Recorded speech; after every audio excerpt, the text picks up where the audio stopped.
Everybody, welcome to the, I think, second professional development course that we've offered here at the Ocho or at Graffiti Park.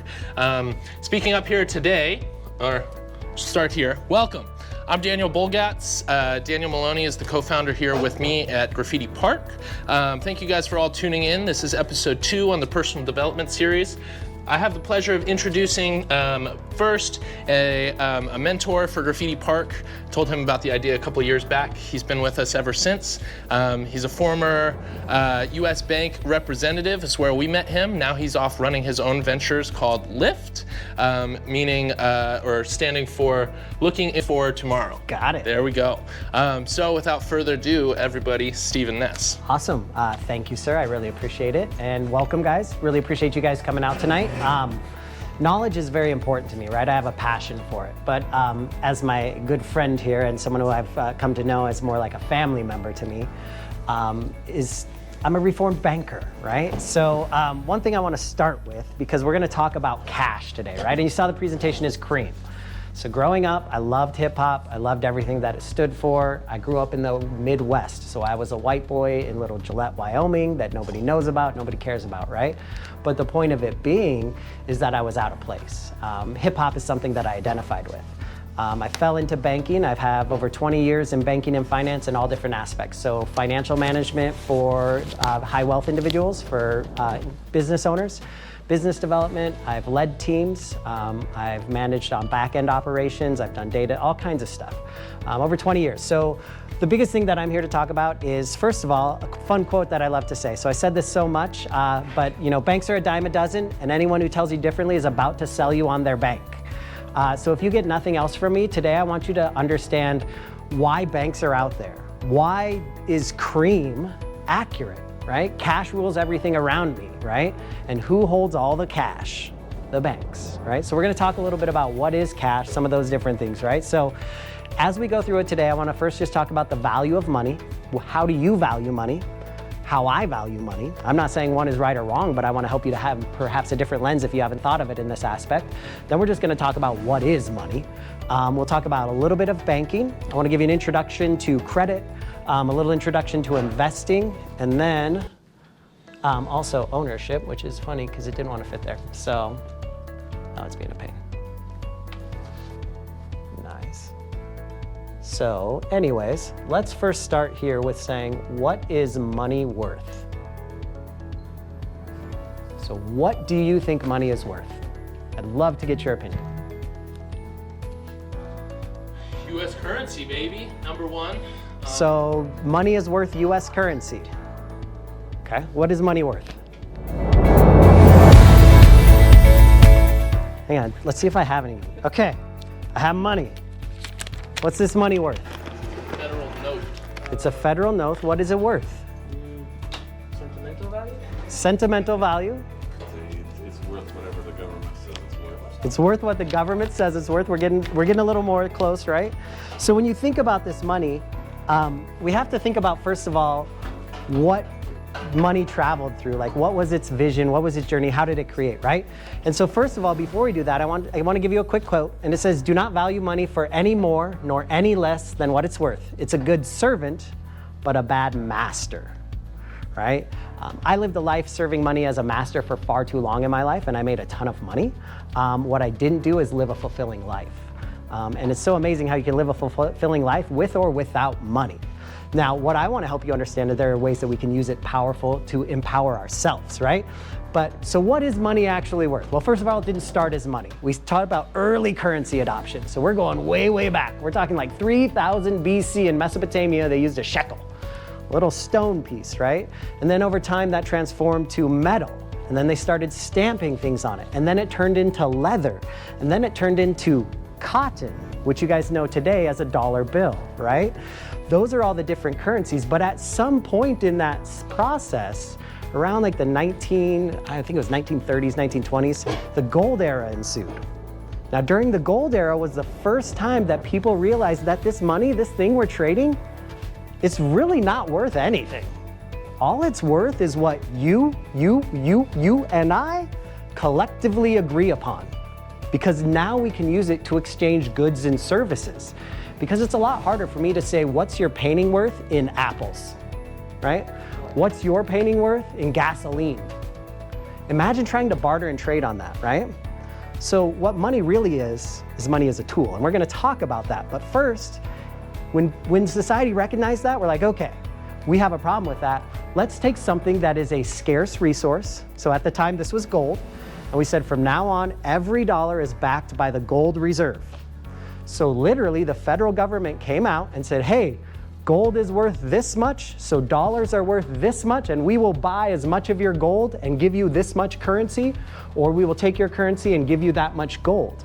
But there's a finite amount of gold on Earth, so therefore we had scarcity, which could lead to a true value appropriation for it. Because what you run into with cotton money, as we found, especially in these last couple of years, you can just print a lot of it, right? And then what is it really worth? So we had the gold era. That went great for a very short time. Then it went wrong, and it went severely wrong. And as we continued on, that's when the fiat era came in. And so now we had, hey, instead of having gold be this, we're gonna have the fiat era. So I'm America, you can be England, you can be China, you can be Greece, you can be the UK, right? Each of us now get to say, hey, based on my goods and services, my economic output, GDP is what it's called, gross domestic, right? So your gross domestic product, you talk about how much do I produce and what is my value, that determines how valuable my dollar is. So if I'm the US, back when this occurred in the 1970s, and I'm the superpower policing the rest of the world, guess whose dollar is the strongest, right? So some of you, like UK, you did all right, the pound, things like that, they came out pretty well. Others got wrecked. Super inflation ensued, right? Because you didn't have enough economic output, right? Think of it if we were a tribe of artists, right? But I was Graffiti Park and I was creating my own art and doing all my own stuff and making all my own money. And then I would bring you in, but I'd like, oh, sorry, no, you can't use that. Oh, you have to switch to mine, so you gotta put my brand on every painting you do now, right? In essence, that's what we're requiring. We're saying trade your money, your dollar for my dollar, right? So hyperinflation ensued, and we realized it could turn out really bad, like what happened in 2008. So in 2008, we saw what greed happened when you had leveraging of banks, and we'll go into what leveraging is, right? But you saw the crash in '08, right? With that crash in '08, we saw a new development, right? It's called the digital era. So cryptocurrency was actually directly created and Bitcoin ensued out of it. Bitcoin was actually not the first digital cash. The first digital cash actually happened in the 1990s. Funny thing, DigiCash, right? But Bitcoin was the first viable project that led to adoption. And so now we've seen this where we're starting to ensue on a digital era because we want to add scarcity to that, right? Have a finite amount of resources, things of that sort. But why do we say that? All that together? Because have I identified the value of money through any of this yet? Right? Other than our collective agreed assumption of the value of that money, that's all that money is worth, right? So if that's all that money's worth, then you need to understand that the most important thing money can do for you is act as a tool, right?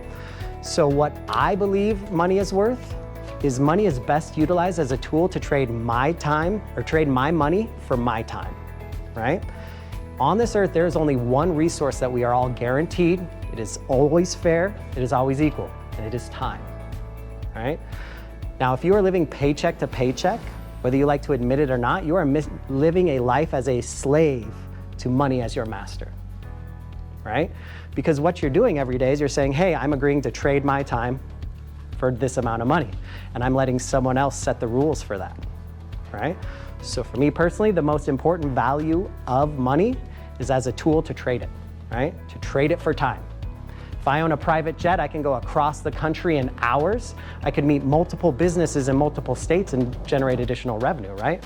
Or I could just stop working if I have income sources and they continue to generate revenue for me. But when it talks about money, the most important way we can use it is to trade it. So when we trade it of time, there's a really simple rule. It's called the rate of 72. So we'll talk a little bit about investing, but anytime you're investing money, whatever interest rate you're gonna be receiving at the bank, whatever, on a stock, in other investments, divide it by 72, and that will tell you how long it will take for your money to double. Now, why is that important? Because if you start at age 20 and begin investing $1 and just go through an average rate of return in the stock market, which is about 8%, it's actually 7.8, I believe, you get to where it's approximately every 7 years your money is gonna double, right? So think about that. If your money is doubling every 7 years, every dollar that you invest at a very young age can be as much as $16, right? Just through standard investing. And that's not even the best way to generate wealth, right? But it's a much better way to generate wealth than some of the other things we're gonna talk about, right? The other most important thing when it comes to time is frequency. Our time resets every day, right? Your investing habits need to be reoccurring. You don't have to invest every day, you don't have to save every day, right? But you need to do it on a regular basis. So frequency is one of the most important. And we can show that through other mathematical things that we'll show to as we go through expanded courses with this, with dollar cost averaging, talking about how if something is up in value and down in value, if you buy the same dollar amount, then you're buying less when it's up and more when it's down, right? And that is the most important thing of investing, is talking about buy low, sell high. So if something's really high, you don't want to buy a bunch of it, you want to buy less. Now what happens with emotional, right? So I managed money for very many people, and what I told them is you pay me a fee because I have to separate your head from your heart. Because when something's really high, guess what your heart wants to do? No. Buy. I invested this money, it's gone up so much, I'm doing so great, I want to buy more. Guess what happens? Your heart says when it's down really low. It's going to zero, there's gonna be nothing left, I've gotta get out now to save something.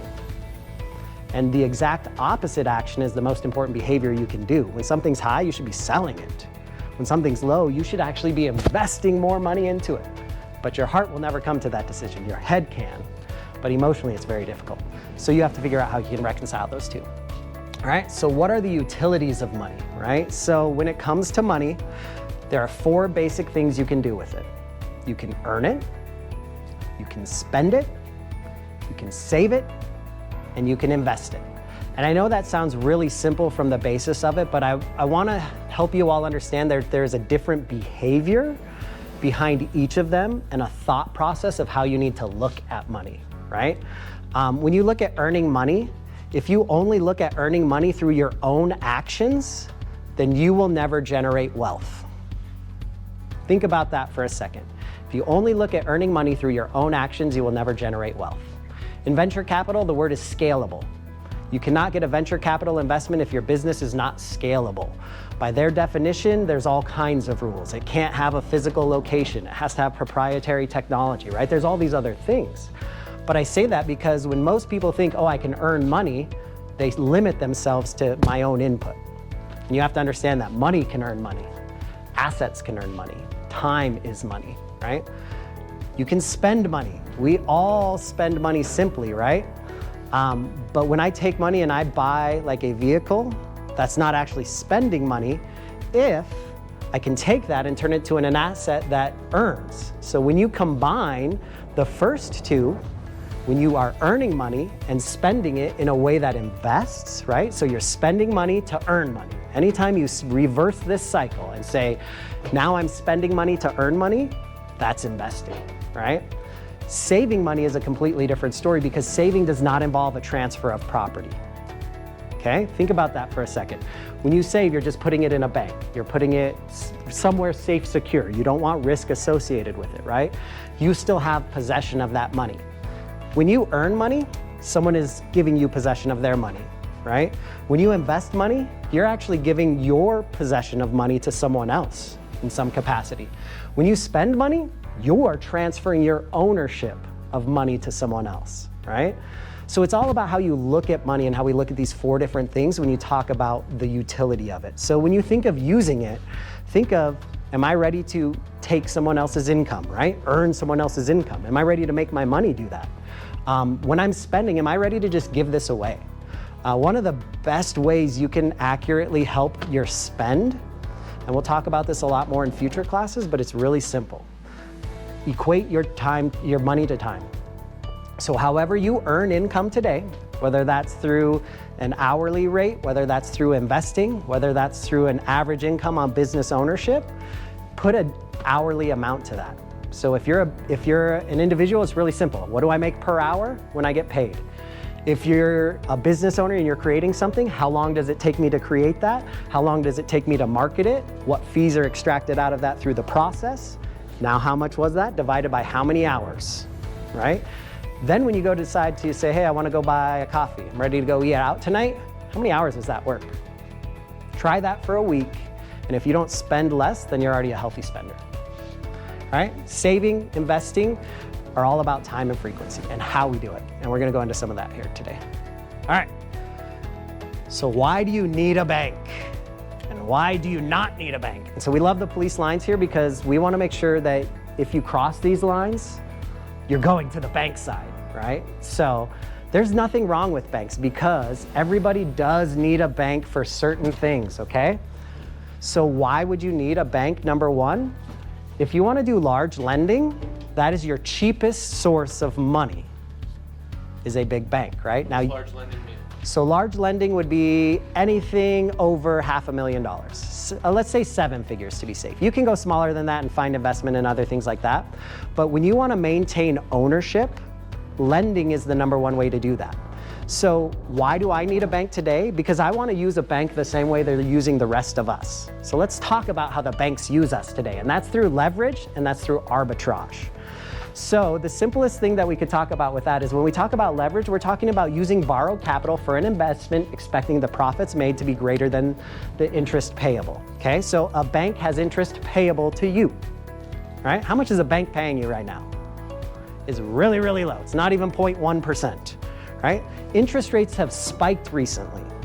They should be offering us 2 and 3% on a liquid savings account right now. And the higher rates in the online banks should actually be offering about 5 or 6% right now. Now, why can't they do that? Because they are also highly leveraged. Normally, when they're lending, interest rates have been historically low for the last 10 years. The average life of a mortgage is 7.5 years. Every mortgage that's written for 30 years is not paid for 30 years. 7.5 years comes, they get refinanced. That means the average debt on most of these banks' books is about 7 years or less, because all other types of lending, as we'll talk about today, have much shorter terms.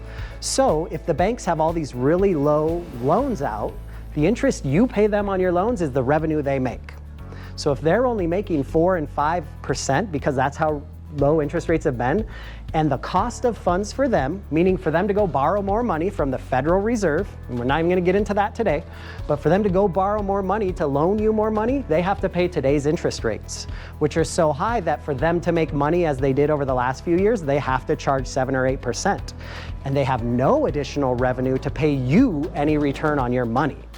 And so when I talked about that digital revolution, we are going to start seeing this crux where a lot of money exits some of these lenders and they don't have enough capital to satisfy regulations to stay open or have enough capital to complete operations. So they're going to start having to sell off pieces of their operations or get bought up by another bank, right?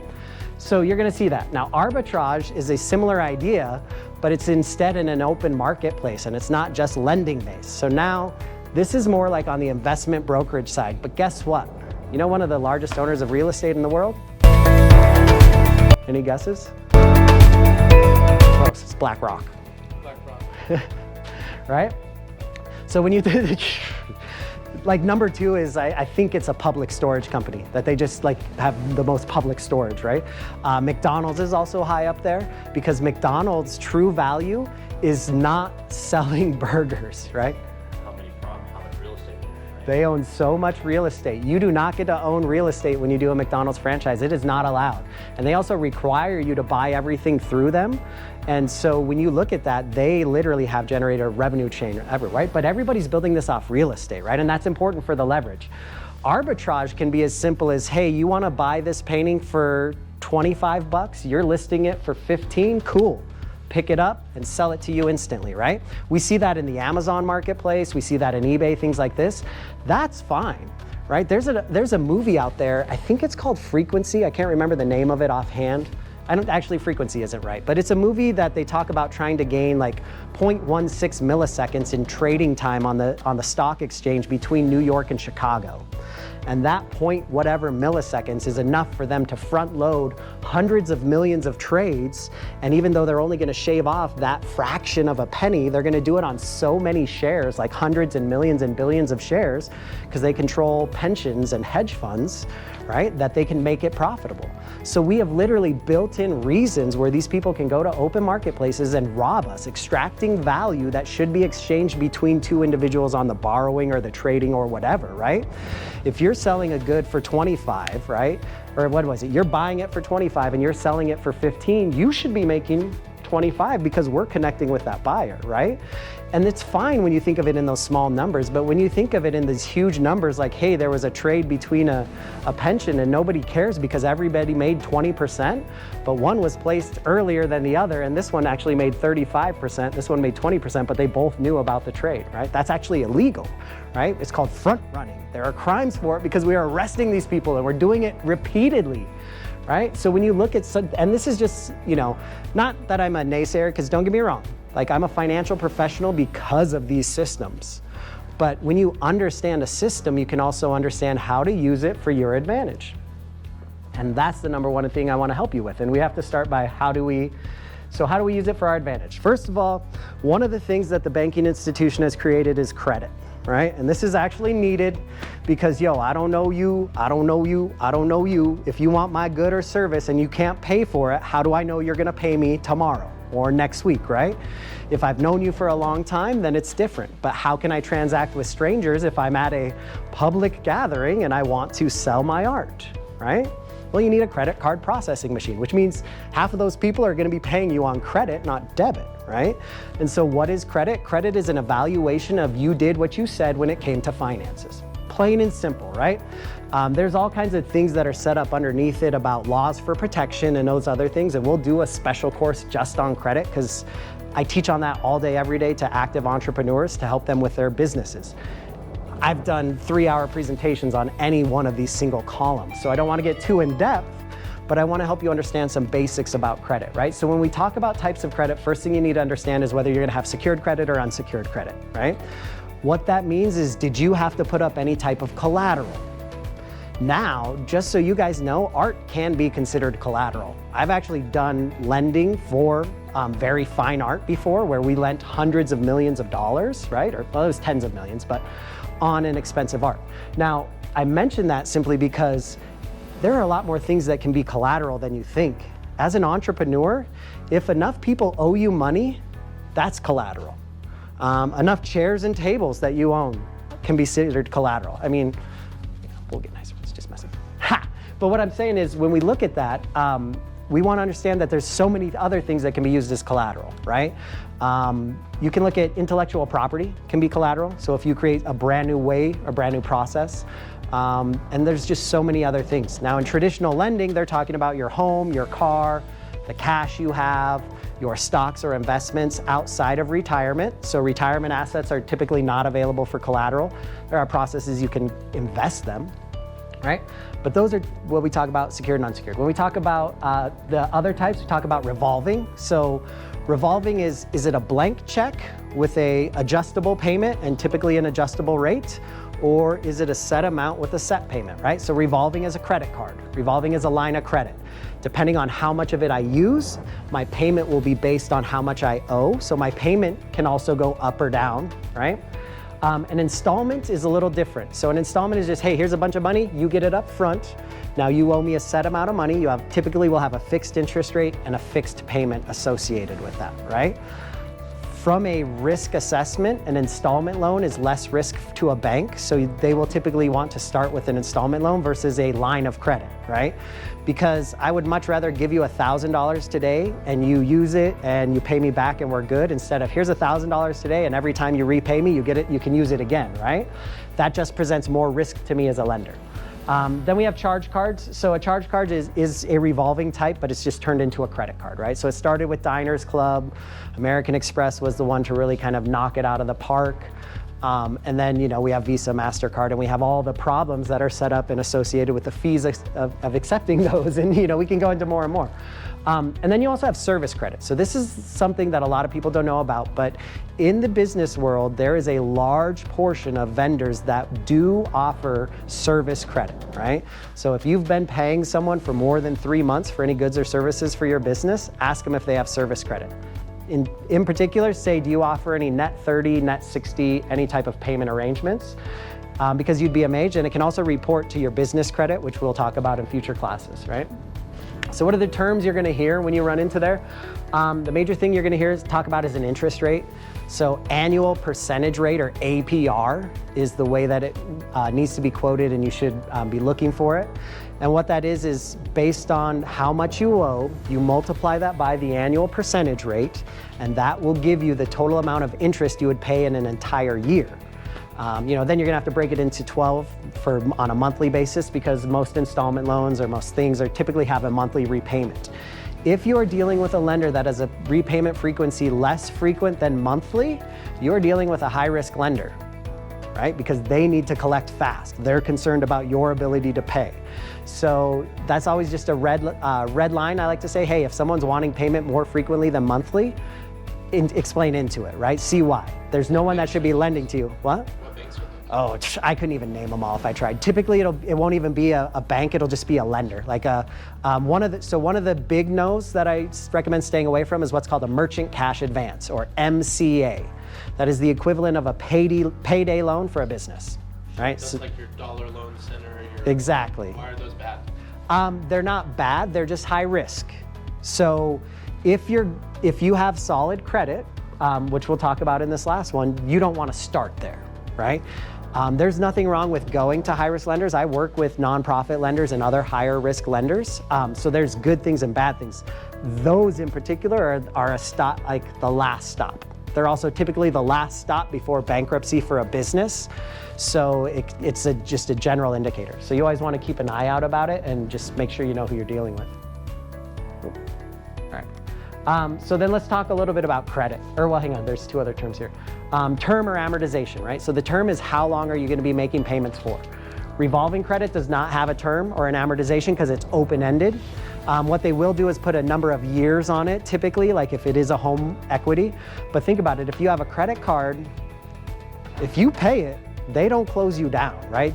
Because guess what? They're not just making money when you pay them and they charge interest.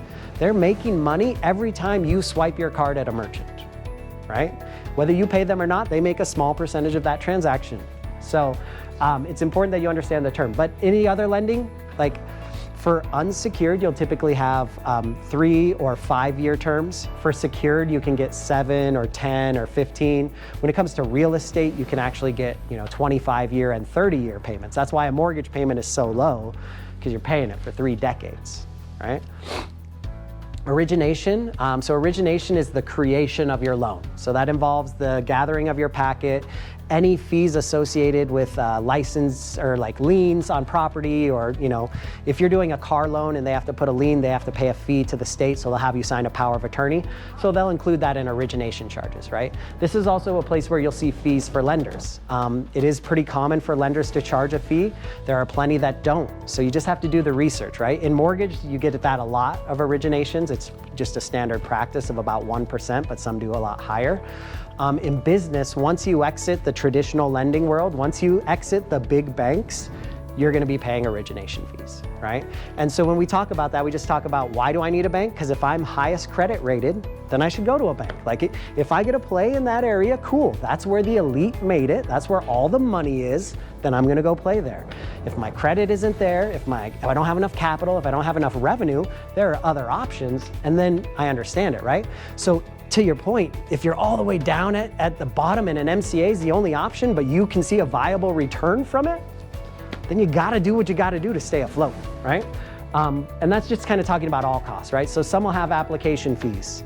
Some will have annual fees. Lines of credit typically can have an annual fee. There can be other costs. So you always want to ask, what are the costs outside of the interest rate, outside of origination that I would have involved with this? So if you want to be able to play in the big bank world, then you need to know what credit is and how to get it, right? So we're not going to go into all of that today, but when you think of a bank and a bank looks at you as a borrower, they're going to focus on what we call the 5 C's, right? Character, capacity, collateral, conditions, and credit, okay? So credit is basically, they're going to look at your credit score. How long have you had credit? So good credit is considered a 720 FICO score or higher, not the Vantage score that you will see on Credit Karma, for instance. And all lenders are using their own program and algorithm, so it varies differently between them, but 720, give or take, is better. What's it take to have 720? 5 years of credit history, 5 active trades that have a depth to them. So what is a depth of active trades? I've got a revolving account. I've got an installment account. I've got 2 installment accounts. One of them's secured, one of them's unsecured. I paid off a loan in that 3 years, right? I've got credit cards that are all under 30% utilization rate. That's a very important number for your credit, right? Those type of things provide a depth to a credit profile, which will give you a strong credit score. That's one of the 5 they're looking for. They don't want just your credit. They want your character. I've had large lending deals declined because of the fact that the individual filed for losses in gambling on their tax returns, right? That's a testament to their character. Or character can come up most importantly if you engage with a lender and you misrepresent yourself, or you just, you state something to not be true and then you provide documentation that shows differently, or you just are hiding something and it comes up, right? Those types of things are where character can hurt you, or like reviews and public ratings. I know lenders that will actually start with startups if you don't have credit or other things, as long as you can generate a good following and a Yelp reviews and other things like that, they have a process to get you money, right? But character is just how you've demonstrated yourself through the lending process, through the community you operate within, and then also your credit in the past, right? Like this can be legal charges too, things like that, tax liens, those are all character issues. Capacity is just a fancy way for them to say how much money are you making on a monthly basis. In my lingo that's what is your wealth, okay? When we talk about your capacity, that's how much is your capacity to repay for this loan. So how much income do you have? And then I have a calculation called the debt service ratio where I figure out how much of your debt that equals out to on a monthly basis, right? So here's how it plays out. You make $100,000 a year. You have 5 monthly payments on your credit report and they're all $500 a month, just for simplicity, right? So your monthly obligation is $2,500, and we're gonna switch your annual income to $1,200 just because I want to do the math really simple, right? So, or $120,000. So you make $120,000 a year, you have $2,500 of monthly obligations. So monthly you earn $10,000, and on your credit report you show you owe $2,500. You would have a debt service ratio of 25%. Now they'll also add in, hey, this much because of the fact that you have to eat and drink food, you have to live. So they'll do a personal expenses or things of that sort, okay? Collateral just equals a lower interest rate. If you've got collateral, you can get a lower interest rate. If you don't have a collateral, sometimes you can get a loan, right? Especially in business lending, I've found like with startups, we have a lot more success if you have some type of collateral, whether it's a building, whether it's a vehicle, whether it's a personal residence, things of that sort, but it's not required. Because if you have good capacity, meaning your business is generating revenue, that is most important to most lenders. You can also find lenders who favor capacity versus collateral or collateral versus capacity. So there are lenders that, let's say you want to go buy a big building. If you can find 25%, scrounge it up. However, they don't care. They're not checking your credit. They're not doing anything else. They're going to give you 75% of that building value on an 18-month loan at a really high interest rate, and you're going to go make your plan work, right? You can go get that lending. They don't care about your capacity, your character, or your credit. They just have conditions and they want your collateral. Right? Now that's a higher risk lender, but guess what? I do business with them because there's a short-term use for them when you can't find the funding elsewhere. That's why these things have created, right? So remember, things that have been created in the marketplace aren't all bad. As I've said, had a lot of fun, banks aren't all bad, but at the end of the day, just know who you're doing business with, right? Conditions are the reason why everybody hates going through the lending process. If you've ever gotten a loan on a home or a business or anything complex, how frustrating is it that you submitted everything and they're like, okay, I need this now, right? So in their defense, I don't know what's on your tax returns before you send them to me, unless you did a really good job answering my questions or I did a really good job of asking you questions. Because when you provide your tax returns, if they think you're employed but you're self-employed, now they need additional documentations.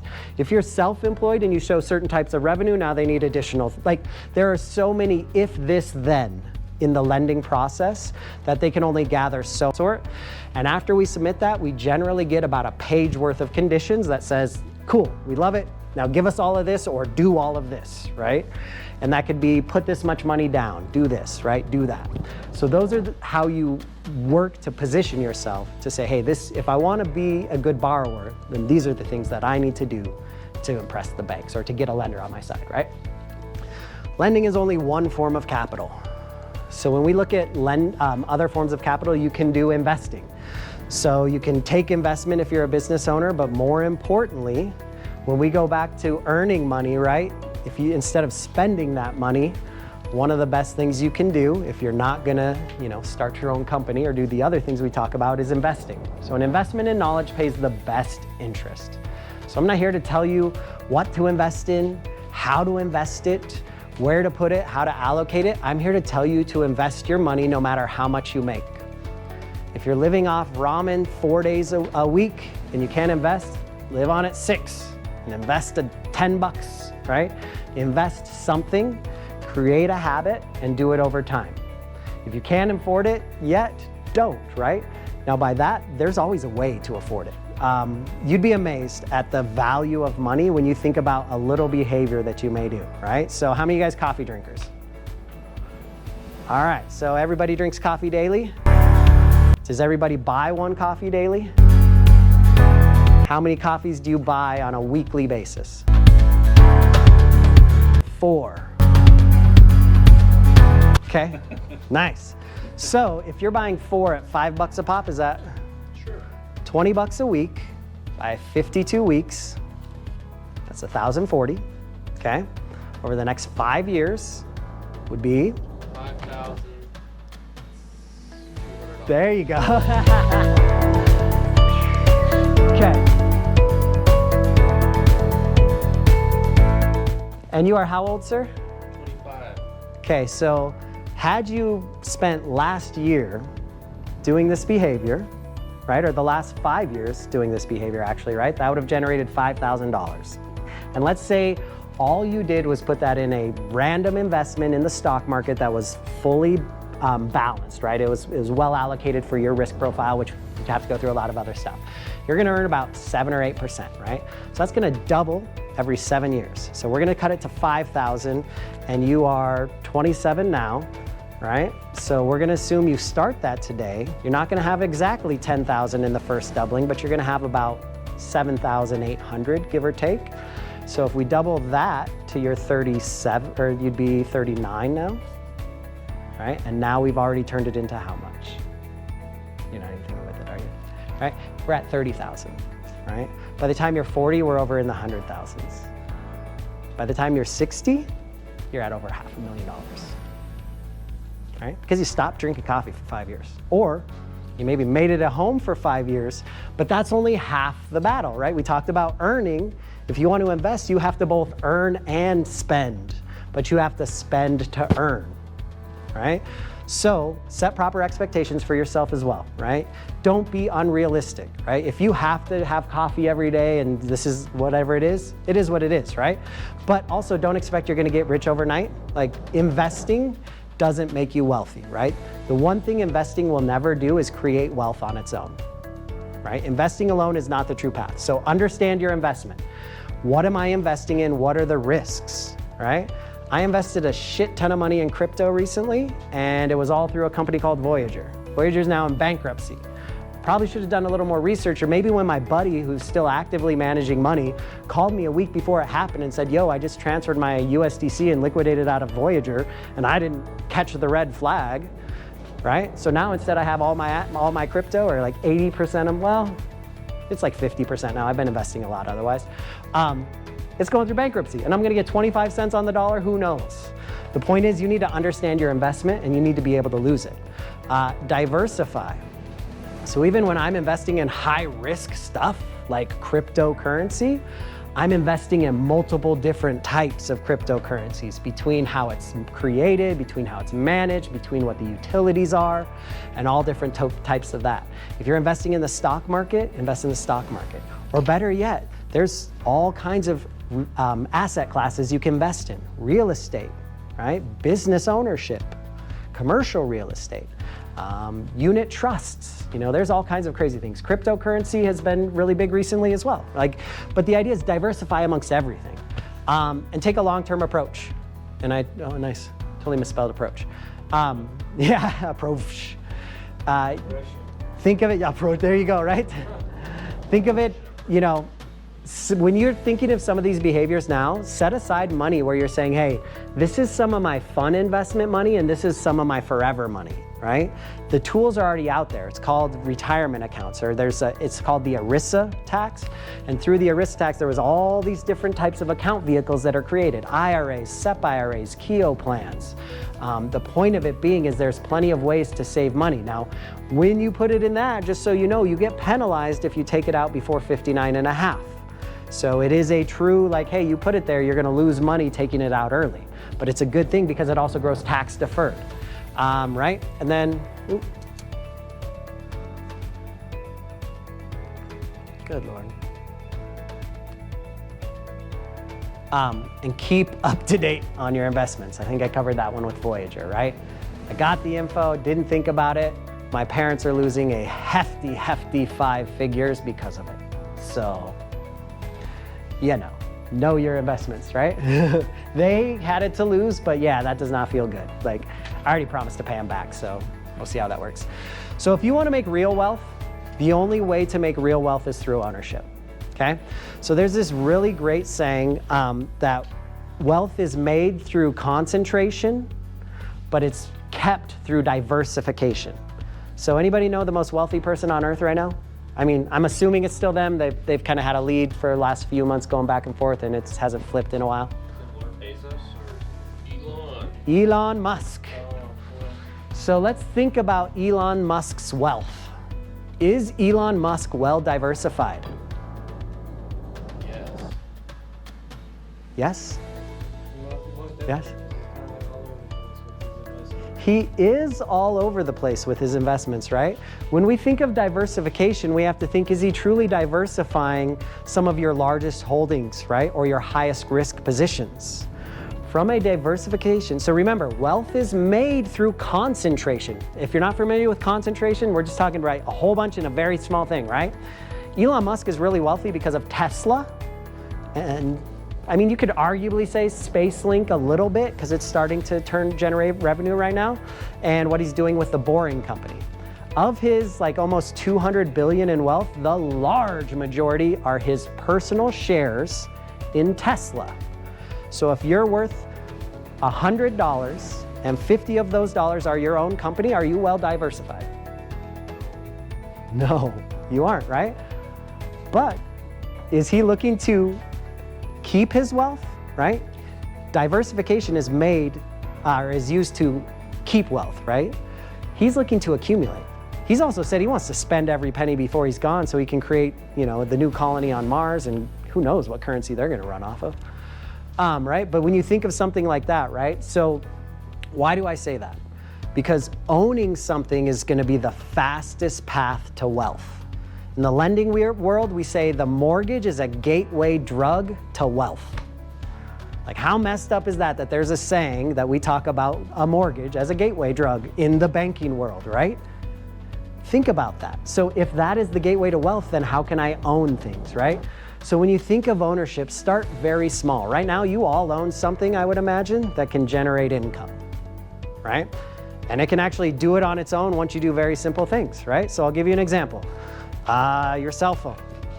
Now, it can generate income a lot of ways that you guys may be thinking of, but there are apps I can download and I can just generate revenue by allowing my phone data to be shared all day, every day, right? Now, do I want to do that? No, but I have a computer at home that's running 24/7, that's not connected to anything that I care about, and it's got a whole bunch of space on it, right?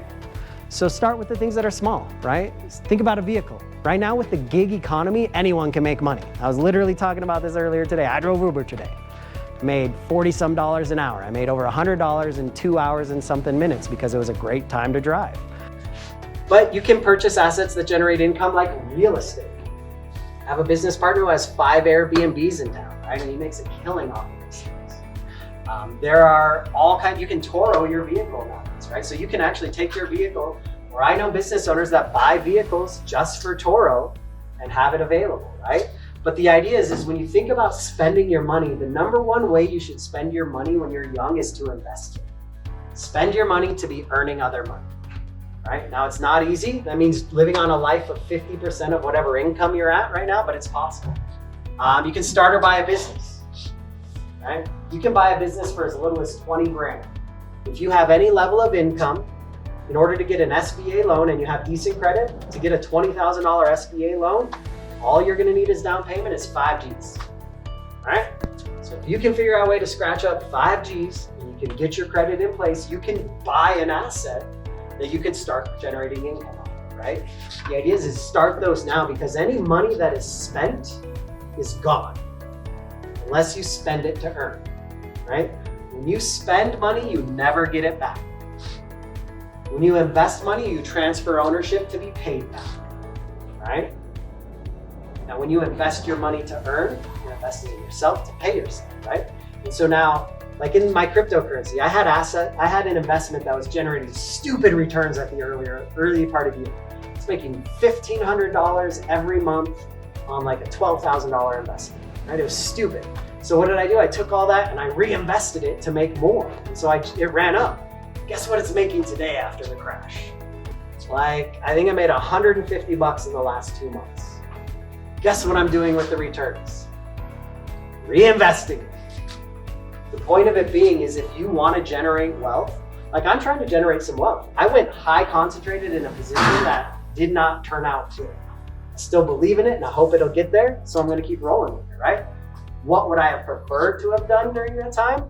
I would have much rather taken that same amount of cash and just bought some other business. And what do I plan on doing next time around? Buying businesses. I'm already being consulted to take ownership of companies and things of that sort, just to advise and consult them.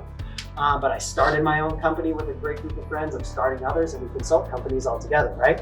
But you need to remember the money never sleeps, right? You and your time, even at your best, are not 24/7, right? You can't operate 24/7. That's not how we were made. So when you think about that, you have to remember that money never sleeps. Your money can always be working for you when you have it invested in assets that are generating income. So the last thing that I want to mention to you is the fact that true wealth is not a big pile of money, right? There is no pile of money that will make you wealthy because the money can be spent and it can be gone, right? So true wealth is generating multiple streams of income and diversifying those, right? So having people that pay me for my consulting, having a business that generates revenue on multiple different streams, investing personally in real estate, investing professionally in real estate, investing professionally in businesses, right? All kinds of different ways that you can generate income. Having people pay you for services. Right now we have people that pay us just to show up at the events. It's called sponsorship. Our first money we earned was not for anything other than you believe we can do what we said and you don't even know us yet, right? So there's plenty of ways to generate income and generate money, right? But if you base it on your time, it'll never be enough. Always take that money and turn it into other ways to invest and generate more. So my contact info is up here. If you want to shoot me an email, I'm always happy. If you want to have a one-on-one chat about anything, I will provide a free consultation to anyone. As it comes to business engagement, there are particular things you kind of need to achieve in order to jump in and chat, but that's what my team has placed me on. But I'm here to learn. That's where our office is set up at. If you want to follow me on Insta, it's Blessed to Be Broken, Stephen Ness. I didn't even put my full name up there, did I? Last name is Ness if you're on LinkedIn. If you're not on LinkedIn in your business, you should be on LinkedIn. Right. But do you guys have any questions? I think that's a lot messy up on there, right?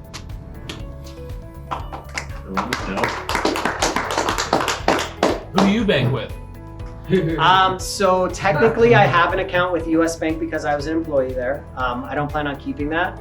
I wanted to go to Unify Federal Credit Union and I opened up an account there, but because I went through their in-bank with a product and their online with a product, I broke their system, so I can't, no, literally, they told me this shit, it's crazy.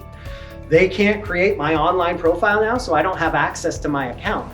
And they're the only bank that wanted to give me a real loan out of my bankruptcy, right? So why should you talk to me about credit? I filed bankruptcy and I have a 740 credit score, right? And I had a 740 credit score less than a year out of bankruptcy. Guess what? I also destroyed my credit when I was 20, racked up 40K, and I paid it off for 25 cents on the dollar and had a 740 credit score again within, I don't know, 6-8 months. Back then I actually paid someone to help out with it, right? The point is there are tricks and tools. So if you have issues with credit, cool, there are resources. There's ways you can fix it, right? You need to generate income? Cool, let's talk about your behaviors. Who are you? What do you want to do, right? Because there are no handouts in life. And if you're expecting a handout, that's not gonna work, right? We give hands up, we like to lift. And that's what we're all about. So when you talk about Lift and our organization, our mission is to awaken and empower the best in everyone by lifting their human spirit, right? So we believe in leadership, integrity, faithfulness, and tenacity. But that's me. That's the QR code to the Discord for Graffiti Park. All right. Thank you, Stephen. You guys have a